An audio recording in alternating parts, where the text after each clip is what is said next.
Hey folks, we're here at HumanX 2026, and I'm super excited to have Ameya here from Braintrust. Hi there. All right, so for anybody watching that's not familiar with Braintrust, Mhm. what is it?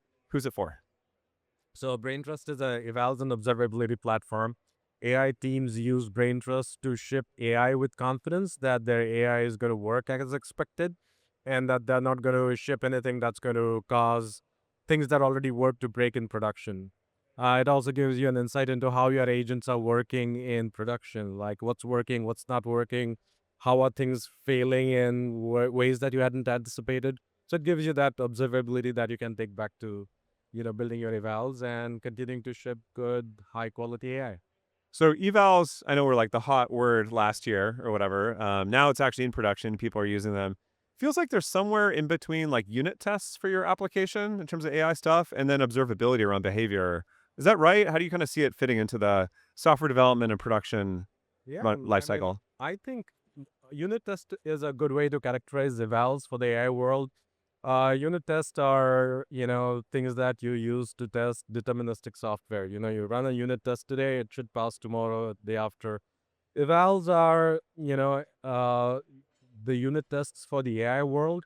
AI is inherently probabilistic, and so your evals give you a sense of like how well your AI is working as expected and how does it fail.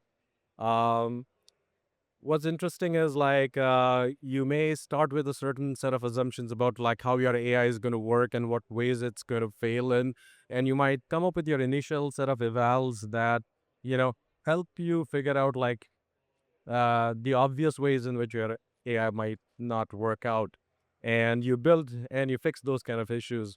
But when you ship in production, you're going to see things kind of work in ways you had not anticipated. The users can say the same thing in variety of different ways, and your AI might sometimes stumble with those things. And so observability is sort of the other side of the coin where you can now look at how your systems are working in the real world. And when they don't work as expected, you can take those instances, those data, and add it to your eval and do your hill climbing and fix those issues. You have your existing eval, so you know you're not regressing anything. And you can build this flywheel where you're learning from, real world behavior of your agents. Seems like you're kind of testing things live with these black box actors that you're building your software around. It's a very Yeah. different way than building deterministic applications. Well, absolutely, because, probabilistic software, it's going to behave differently many a times, right? Like the same prompt, you're going to get different results. Your models are going to evolve over time. Like even if you are using the same model, a lot of these labs are training these models all the time. And so the model behavior gradually changes. Sometimes your users, they evolve in their behaviors, right? Like they may start off with your product and they may be, early users, novices, and then as they get more comfortable with your product, they're trying out more complex prompts or trying out more complex endeavors. And so over time, your AI is, evolving and changing. And so things that worked, may not necessarily be indicative of what's actually happening in production. And so you always want to keep an eye on like how your AI is working out in production to get a sense of like what's new that's not working or what's new that's maybe interesting from a product roadmap perspective. It's kind of funny. It's like the old adage about the stock market that like Yeah. past performance is no indication of future outcomes or behavior. It even seems like with the models, because they're, non-deterministic and kind of stochastic, day to day they might change, or it might be the same Opus 4.6 model that you're using, but the behavior is slightly different Yeah. across it. Um, when people are tuning their application behavior with something like Braintrust, are they changing more their prompts? Is it like input type of data or sanitization, how they present it to the model? Something else in terms of how tools are working? Like, I'm curious if you can talk through like what levers people are tweaking to see different types of outcomes in the eval. Absolutely. You know, the AI products are evolving. A couple of years ago, most of your AI interactions were a single prompt, and people were, you know, fine tuning those prompts or tweaking those prompts. But now your AI systems are a lot more sophisticated. They are making tool calls, and there's dynamic orchestration happening, and these systems can support multiple turns where users interact, or maybe even other agents interact with your AI systems. And so there's a lot of interesting complexity that's built into modern AI systems. Um, the way folks, try to make these work well is by, tuning their prompts. They are tuning the parameters for their models. They're also tweaking and making changes to the tools that they use in their AI agents, right? Like they want to make sure that the tool signatures, the tool interfaces are working well for their given agents. Sometimes even upstream components. So, for example, a lot of AI systems retrieve data from third party systems, from other applications to build a rich context. Even tweaks to those systems can have a significant impact on the final outcome.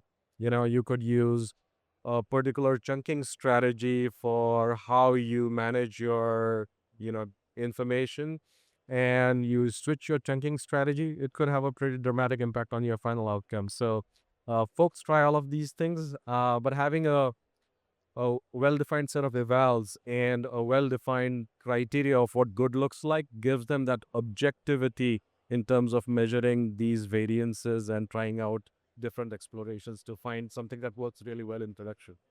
I know in the previous era of machine learning and people building, classifiers and things that kind of the data hygiene was very, very important. Your input data really directly, had an impact on the performance of the systems you were running on top of it. With these new generalized, super, powerful models, I mean, how important is that in terms of input information coming from consumer systems or from these inputs? I mean, data quality still matters, right? In the previous, classic ML, you had to use a lot of data to train your models.